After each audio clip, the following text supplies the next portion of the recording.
소식을 차곡히 모아 한 방에 정리해드리는 나라의 TV 한방 뉴스를 시작하겠습니다. 2017년 3월 구속 기소된 후 무려 3년 9개월 동안이나 옥중 재판을 받아온 박 대통령. 대법원이 14일 열린 박근혜 대통령 최종 확정 판결에서 징역 20년에 벌금 180억 원을 최종 선고했습니다. 이로써 박 대통령은 새누리당 공천 개입 혐의로 확정받은 징역 2년을 더해 총 22년의 징역형을 살게 됐습니다. 2017년 3월 구속된 후 현재까지 기간을 제외하면 2039년에 출소합니다. 가석방이나 사면 없이 형기를 다 채울 경우 박 대통령 나이 만 87세에 출소하는 것입니다. 대법원 판결이 나오자 야권에서는 곧바로 문재인을 향해 박근혜, 이명박 두 전직 대통령의 조건 없는 사면을 촉구했습니다. 김기현 국민의힘 의원은 페이스북에 군사 반란과 비자금 사건으로 2년여 수감됐던 전두환, 노태우 전 대통령의 사례와 견줘보더라도 과한 측면이 있다며 사면론에 불을 붙였습니다. 박대출 국민의힘 의원도 페이스북을 통해 너무나 가혹한 형벌이다. 역사의 법정, 양심의 법정은 오늘의 법정과는 다를 것이라면서도 어쨌든 모든 사법 절차가 끝났다. 고통의 시간은 너무 길고 가혹했다. 이제는 자유를 드려야 한다고 주장했습니다. 박대출 의원은 조건 없는 사면을 촉구한다. 문재인의 몫이라며 더 늦으면 하고 싶어도 못할 수 있다. 문재인은 결단하라고 촉구했습니다. 조원진 우리공화당 대표는 성명을 통해 법치 사망의 날이고 대한민국 사법부의 지옥의 날이라며 우리 공화당과 자유우파 국민들은 하루빨리 박근혜 대통령이 국민 품으로 함께할 것을 기원한다. 문재인 정권은 박 대통령을 즉각 석방하라고 요구했습니다. 김진태 전 의원은 이날 대법원 판결이 문재인 정부의 미래가 될 것으로 내다봤습니다. 김진태 전 의원은 기자들에게 보낸 성명을 통해 대법원 판결을 기대하지도 않았다. 이 만국 정권의 남을 처단할 자격이 있나라며 사면해달라고 사정하지도 않겠다. 이게 바로 머지않아 닥쳐올 당신들의 모습이라고 꼬집었습니다. 반면 박 대통령에 대한 대법원 확정 판결이 내려지자 사면론을 띄운 이낙연은 입장을 번복했는데요.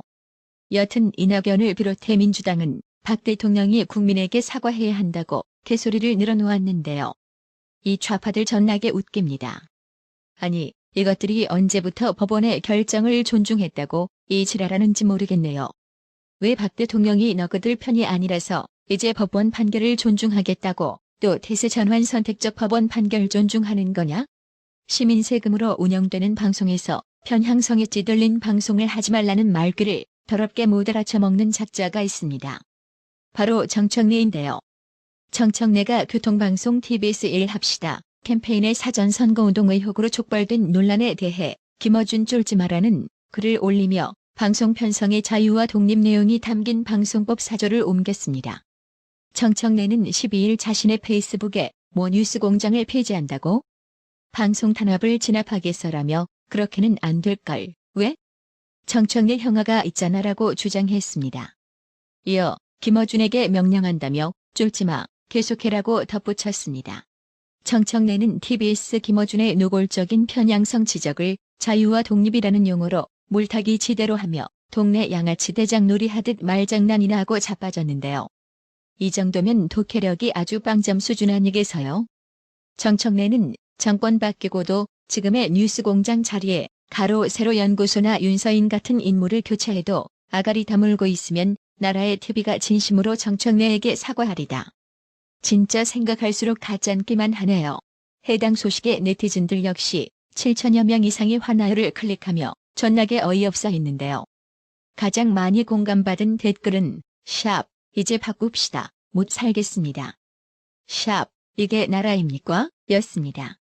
진짜 당장이라도 국민의힘이 사용해봐도 좋을 대단한 아이디어 문구 같습니다.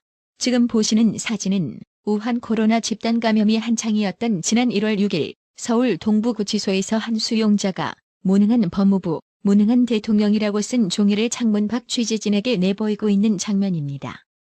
진짜 수용자가 적은 문구처럼 갈수록 개판 5분 전인 법무부 상황이 아닐 수 없습니다. 형사법에는 독수독과론의 원칙이 있는데요. 독이 있는 나무는 열매에도 독이 있다는 독수독과론은 위법한 방식으로 수집된 증거는 위법해 증거 능력이 없다는 형사소송법상 원칙입니다. 한마디로 절차상 불법을 저지른 수사는 그 효력이 상실한다는 뜻입니다. 이렇게 정해진 형사법의 원칙이 있는데도 불구하고 상대의 잘못을 가리기 위해 법을 집행하는 작자들이 없는 사건 번호를 집어넣는 불법을 저질러 놓고 탄론하자 잘못을 인정하기는커녕 오히려 관행이라는 황당한 궤변이나 늘어놓고 있는데요. 바로 법무부 장관과 친문재인 정권 성향의 정치 검사들이 합작한 김학의 전 차관 불법 조작 출국 금지 경우를 말하고 있습니다. 이제까지 좌파들은 자신들의 진영에 속하는 피의자에 한해서는 어쨌든 수사 과정을 문제 삼으며 물타기하기 일쑤였습니다. 최근 가장 대표적인 사례가 한명숙 뇌물수수 관련 검찰의 강압적인 수사를 문제 삼았지요. 그래놓고는 법무부 장관과 정치 검사들이 합작해 김학의 전 차관을 불법 조작하여 출국 금지시킨 사실들이 쏙쏙 밝혀지자 이제는 김학의를 실드친다고 개소리가 나옵니다.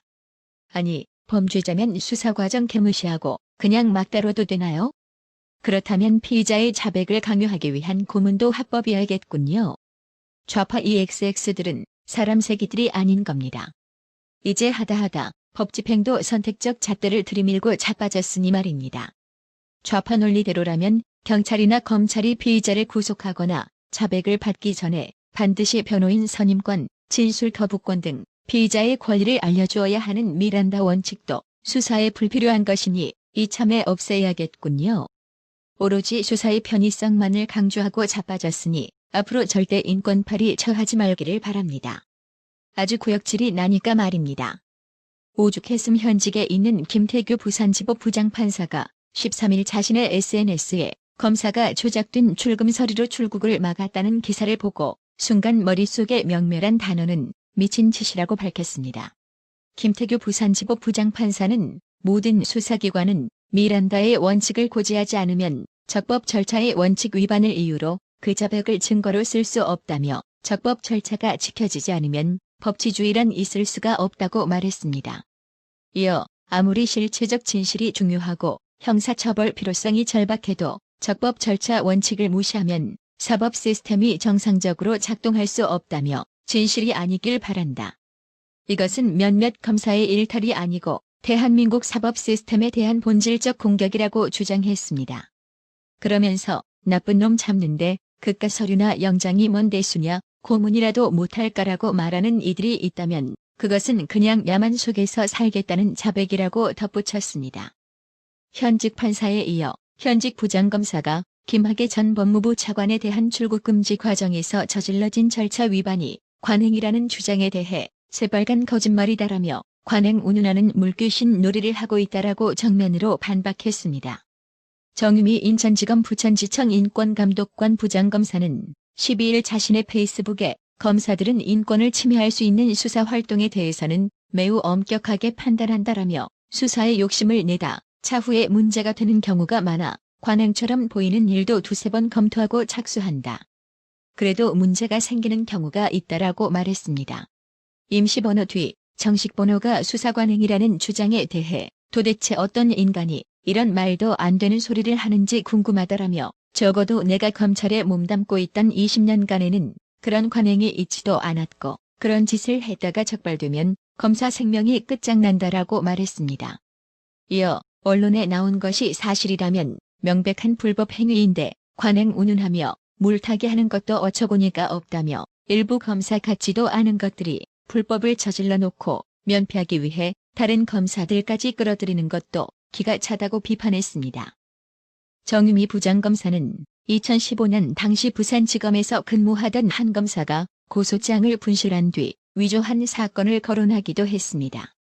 정유미 부장검사는 마침 그 사건이 반복 고소건이라 같은 내용의 고소장 표지를 복사해 붙이고 사건 처리를 했다가 결국 들통나 관련 검사가 사직을 한 일이 있었다라며 그 검사의 잘못이 맞지만 그거는 검사가 자기 잘못을 은폐하려고 편법을 사용한 것이었을 뿐 누구의 인권을 제약하거나 침해한 것은 아니었다라고 말했습니다.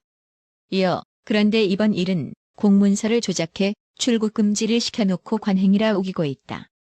마치 내 불법은 관행이고 내 불법은 범죄라는 식이다라며 관행 같은 소리하고 자빠졌다라고 비판했습니다. 앞서 대검찰청은 13일 김학의 전 차관의 불법 출국 금지 및 은폐 의혹 사건을 수원지검 안양지청에서 수원지검 형사 3부로 재배당했습니다. 이정섭 부장검사는 김학의 수사단에서 김학의 전 차관을 수사했습니다. 법조계에서 안양지청의 사건 뭉개기 논란이 불거지자 재배당을 통해 본격 수사에 착수한 것으로 풀이됩니다. 이 사건은 국민을 이미 법무부 출입국 심사과 공무원들의 김학의 전 차관 출국 정보 무단 조회 및 이규원 검사의 출금 서류 조작을 공익 신고자로부터 제보받아 대검에 보낸 사건입니다. 대검은 지난달 초 이 사건을 수원지검 안양지청 형사 3부에 배당했습니다. 안양지청은 신고인이 첨부한 각종 자료를 넘겨받았지만 한 달이 넘도록 공익 신고자에 대한 조사조차 이루어지지 않았습니다. 안양지청 지휘라인이 모두 이성윤 서울중앙지검장 휘하에 있었던 게 영향을 미쳤다는 말이 나왔습니다.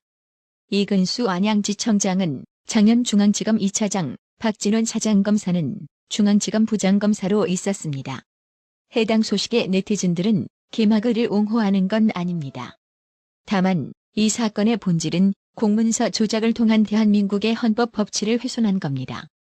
철저한 수사해주세요라며 검찰 개혁한다면서 이성윤 같은 미꾸라지를 집어넣고 검찰 개판 만든 추미애는 역사의 심판을 받아야 한다고 격분했습니다. 나라의 TV는 구독료 후원으로만 운영 유지되고 있으니 구독자님들의 따뜻한 정성이 필요합니다. 항상 뉴스 전달 방식에 노력하는 나라의 TV가 되겠습니다.